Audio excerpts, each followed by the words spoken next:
Good afternoon, everybody. I want to take this opportunity to welcome each one of you to this session of Principles of Management. And the topic for the day is Human Resource Management. I would want to believe that each one is safe and each one is healthy and you're able to keep social distancing, you're continuously sanitizing, and you're wearing your masks all the time, so that by the time this pandemic is over, we shall be able to meet safely and appreciate what we have gone through. So let's start our lesson, and we shall say that human resource management, popularly known as HRM, is known as a process which consists of four main activities. One is acquisition of human resources. Two is development of human resources. Three is motivation of human resources. And four is maintenance or retention of human resource. In other words, HRM is a process of acquiring workers, training and developing workers, motivating workers to work better and put in their best efforts, and also retaining workers within a company and preventing them from leaving. And so those four main activities, that is acquisition, development, motivation and maintenance, are an integral part of HRM. HRM can also be described as the process of planning, organizing, directing, and controlling the procurement and development of human resources in an organization.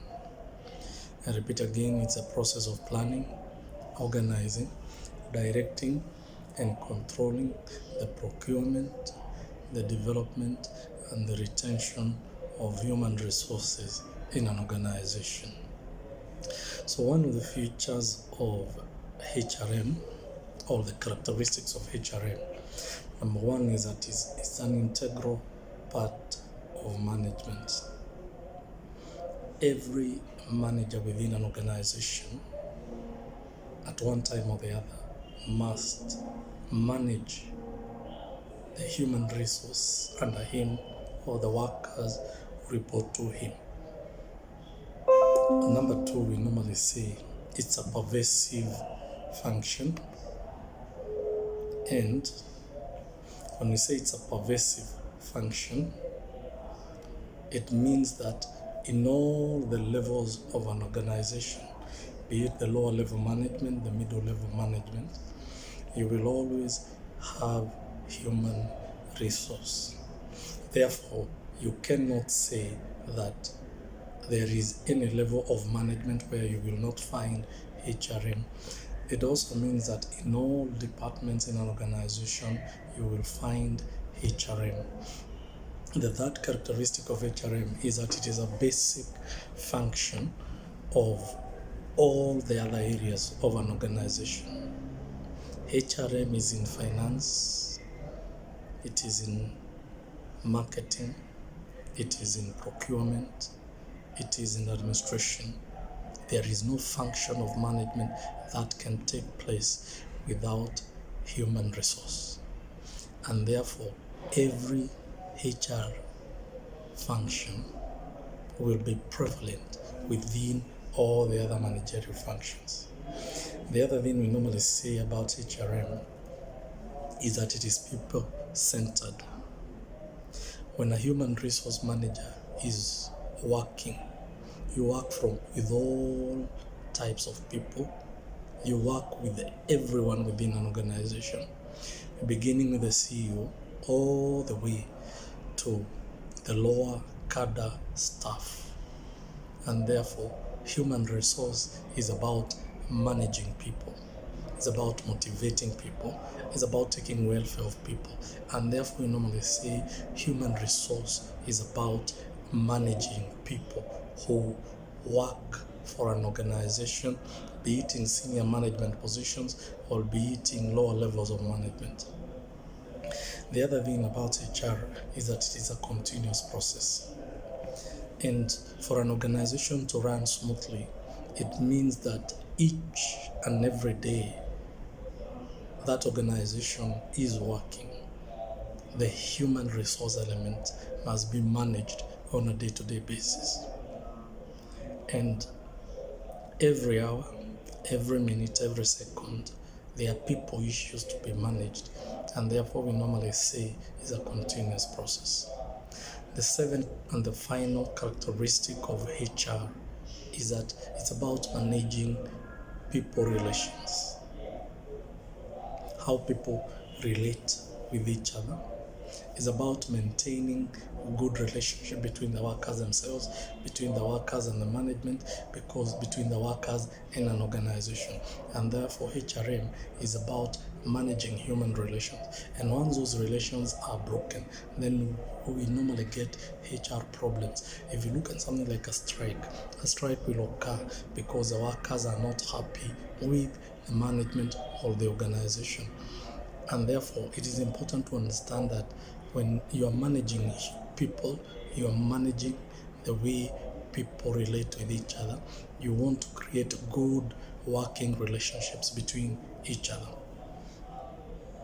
Let's turn on and look at what are the objectives of HRM and what does HRM seek to achieve by the end of the day.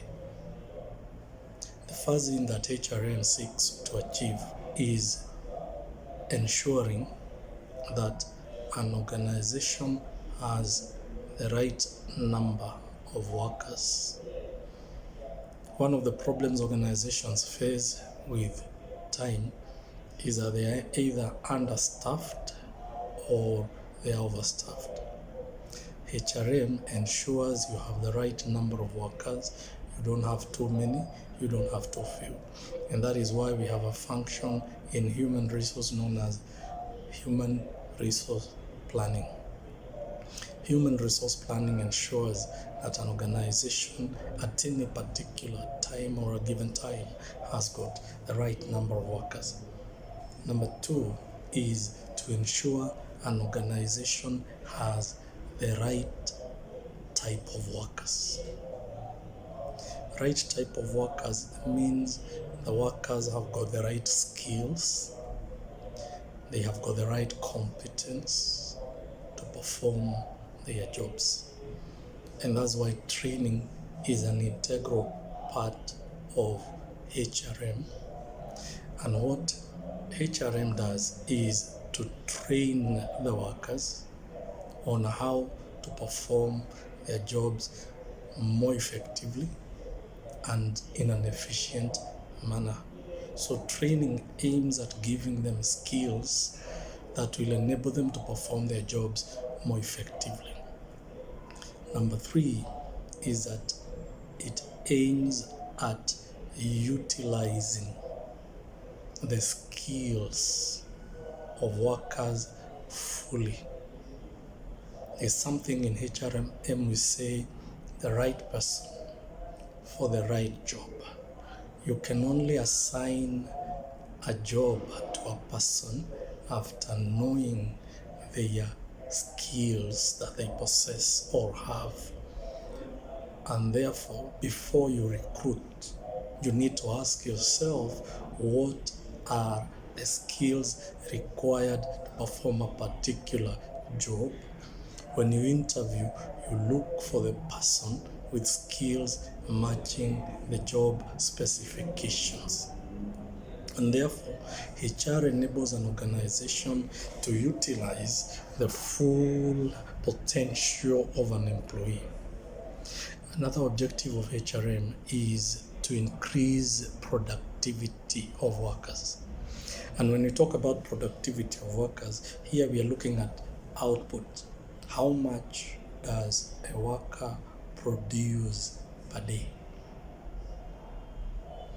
And HRM provides the right tools, the right skills, the right environment to ensure that workers receive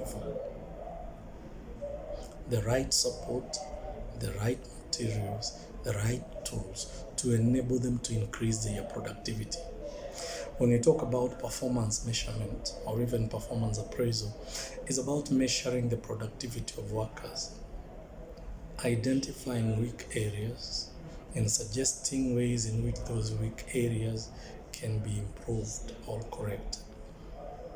Another objective of HR is to maintain good labor relations. Sometimes we call them employee-employer relationships.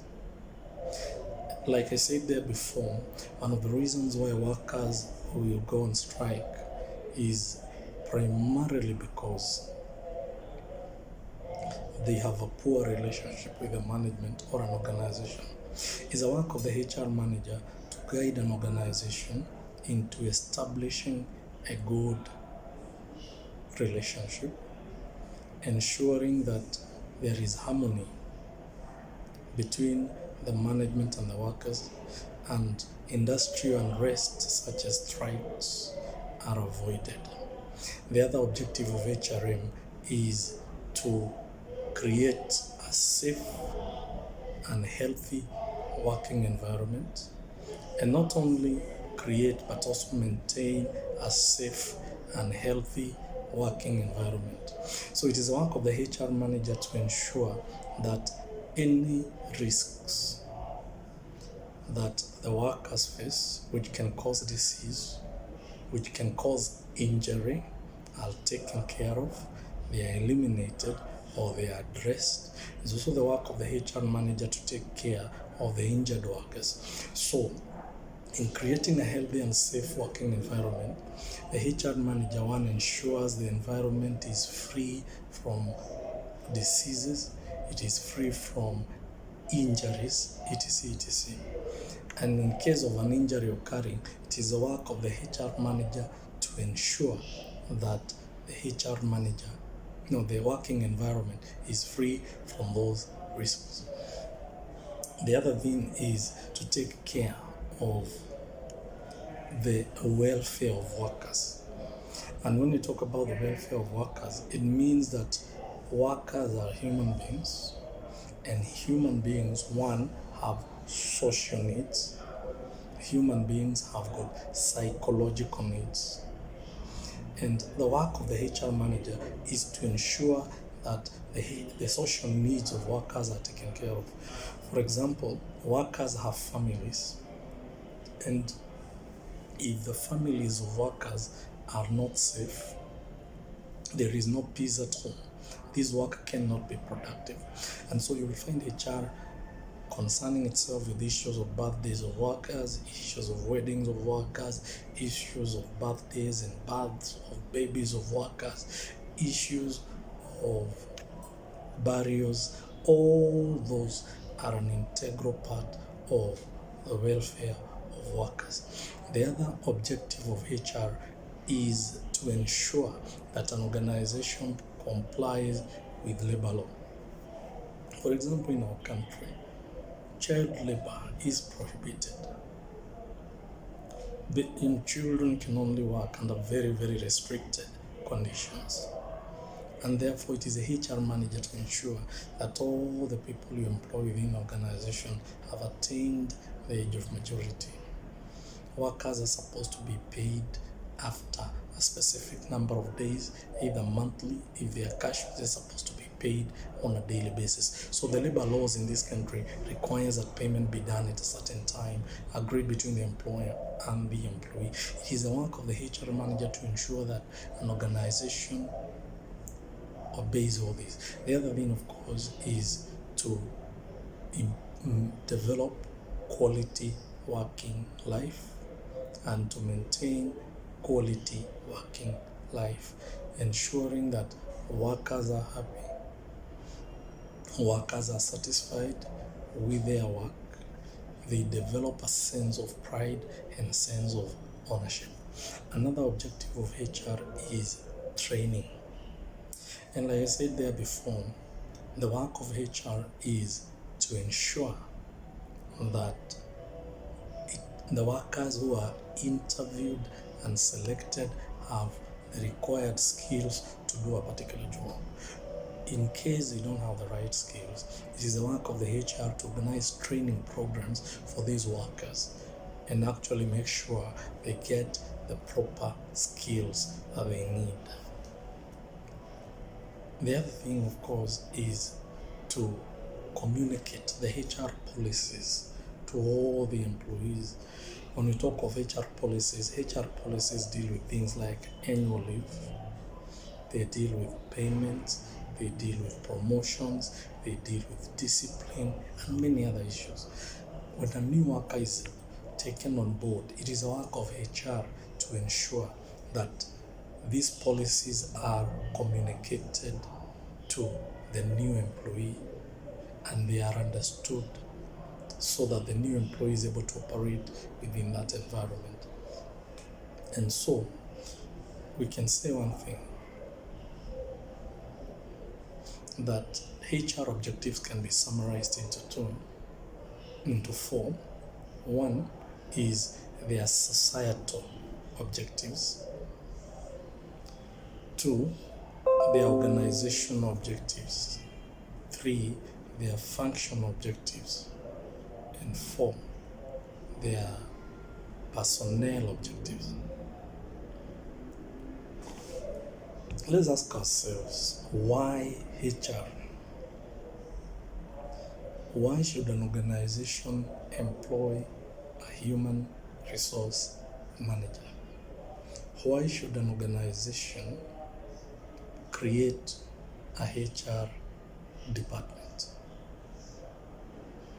The first importance of HR is that HR helps the management in formulating, in implementing, and evaluating human resource policies. So it means that without HR, the rest of management will find it difficult to formulate and implement and even review the right HR policies. The second most important reason why we have HR in an organization is it enables an organization to select or to recruit workers and the right workers through a scientific process, through an objective process. And therefore, HR is very critical in ensuring that an organization selects the right workers, that an organization uses scientifically proven methods that are able to enable that organization to interview and to choose the correct worker. The other importance of HRM in an organization is that it helps an organization to get the maximum benefit or maximum output out of its human assets. In other words, it maximizes the human resource and enables an organization to maximize benefits and to minimize costs. Another reason why we have human resource in an organization is that it helps workers to adjust to changes in the industry, changes in the environment, and even changes within an organization. And therefore, it is human resource department that prepares the workers for the changes which have occurred within the industry and even inside an organization. And some of this preparation of change management is through training. The other important objective of HRM is that it helps workers to be motivated, to be encouraged to give their best shot, and even to give their best performance when they are doing their jobs. And motivation is both economic, social, and psychological. So it is a work of the HR department to put in place incentives, for example, monetary and non-monetary incentives, which will enable the workers to feel valued, to feel appreciated, and even happy with their work, that they're able to give their best for the organization. The other thing is to maintain a good relationship between the employer and the employees, what we call good labor relations. In any organization, poor industrial relations disrupt production. They disrupt operations when the workers are on strike. So when you've got an effective human resource department, what it does is smoothen that relationship, and you're able to avoid those bitter disputes between employers and employees, which are the cause of many disruptions of production and even operations. The other one, of course, is to establish a mechanism of maintaining records for employees. In any particular organization, you'll find that it is important to record the work done, and it was done by who, to facilitate payment. And therefore, HR is very critical in the maintenance of workers' records with relation to work done, with relation to work attendance, with relation to sick offs, with relation to absenteeism, and many others. And these records are used to facilitate payment. So payment cannot take place if you don't have proper, accurate HR records. And those are points that illustrate why an organization should basically have an effective HR department. Let's look at the scope of HR. When we talk about the scope of HR, we're asking ourselves, what does HR entail? What are the components of human resource? What are the branches of human resource? The first branch of human resource is human resource planning. HRP. HRP ensures that an organization has got the right number of workers at any given time. And therefore, HRP compares HR demand in an organization versus the supply.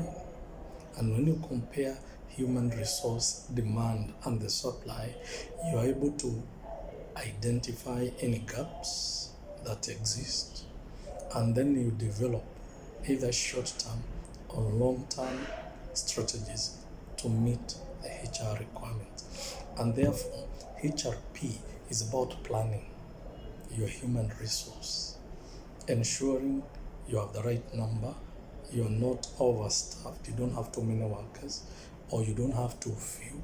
It also ensures that when you need the workers, they are available and you don't have labor shortages. Therefore, it ensures that there is no oversupply, there is no shortages. It therefore equalizes HR demand and supply. The second branch or the second component of HR is job design.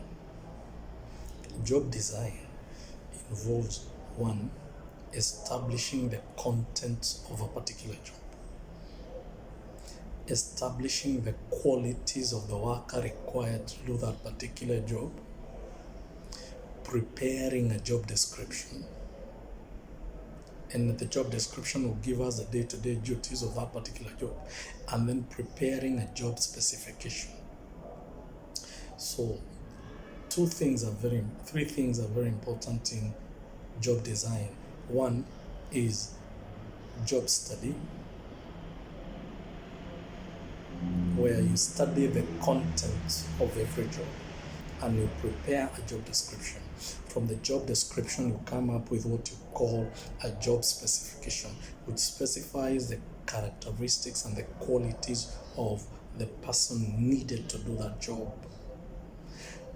Now, the third component of HR is selection.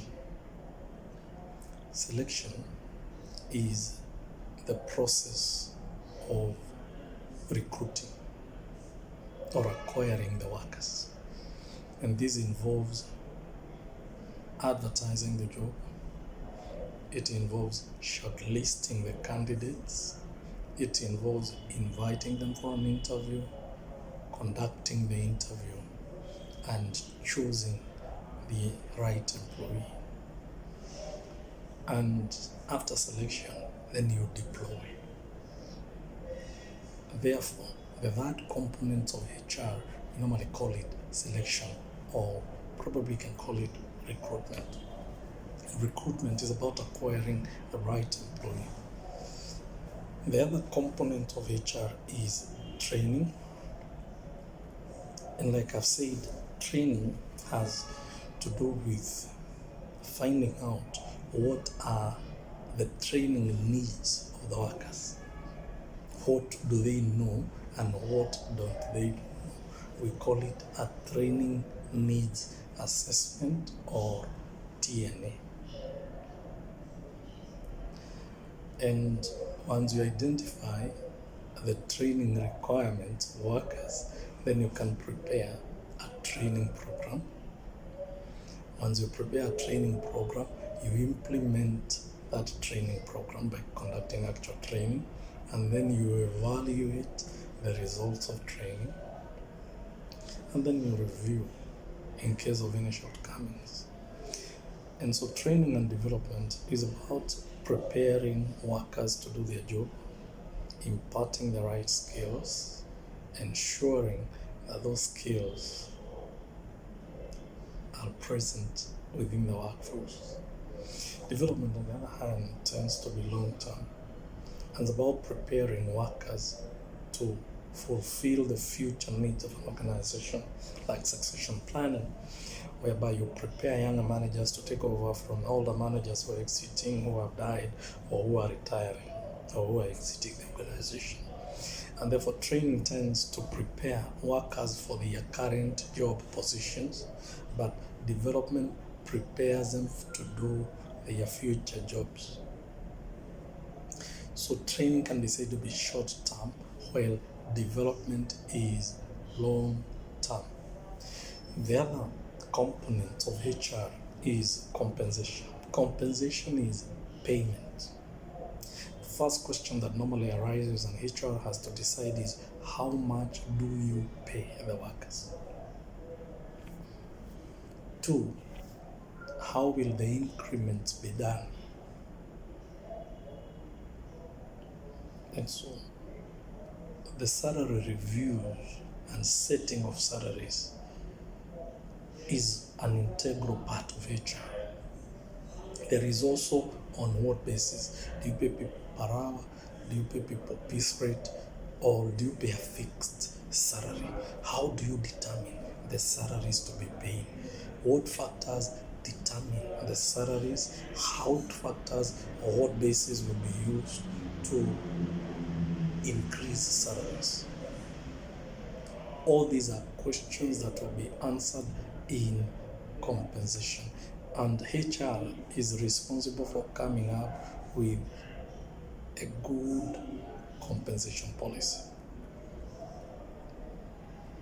The other thing is labor relations. Like I have said, if a strike occurs, it disrupts operations, it stops production. Therefore, it is in the interest of the organization to ensure that we get a good relationship between the management and the employees. HR ensures there is peace between the two parties. It minimizes conflicts. In case of disputes, HR leads the negotiations and that process of resolving any conflicts between the two groups. Like we have said, another component of HR is personnel records. And we have said it, and you said before, that HR is responsible for keeping accurate records of employees. And the meaning of this is that once you employ a new employee, HR will open a personnel file. And that personnel file will contain all the relevant information of the new employee. HR keeps attendance records. HR maintains work records of how much work has been done, and HR keeps disciplinary records, maintains records of annual leave, maintains records of payment, and many other aspects, even training. We need to keep records of who was trained and what they were trained on. And so HR is responsible for putting in place an information system that captures, that processes, and that distributes HR information to all the managers for decision making. And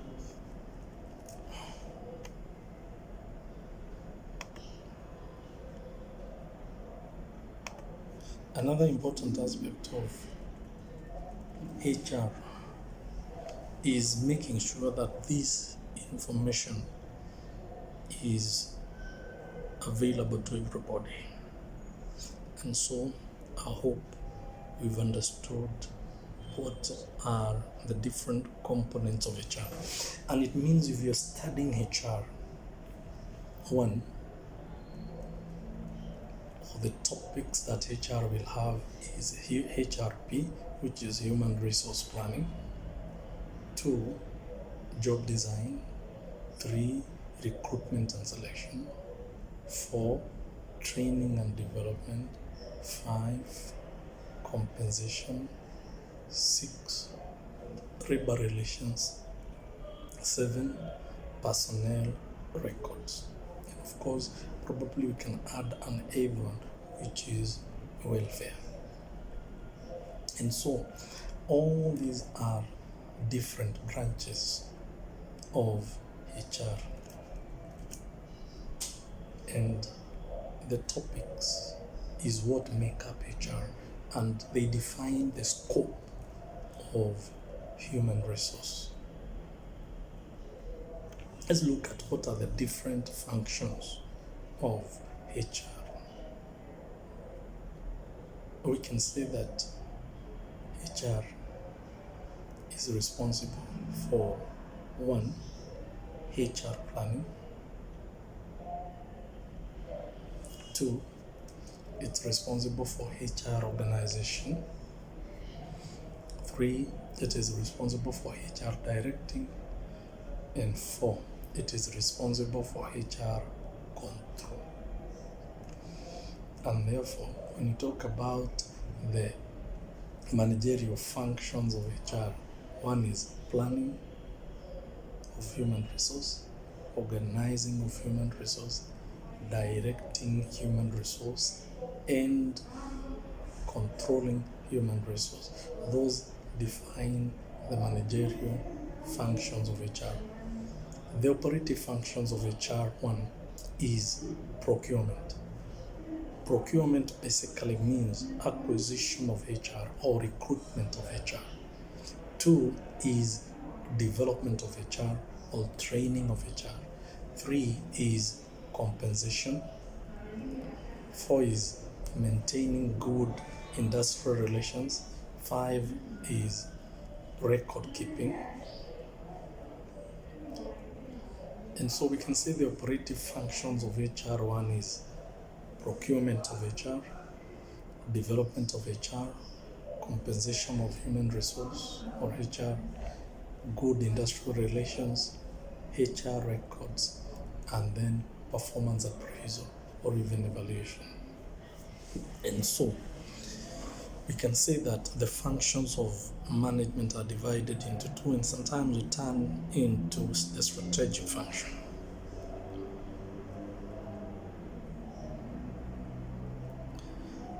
And I hope we are beginning to get what human resource is all about and the different components of HR.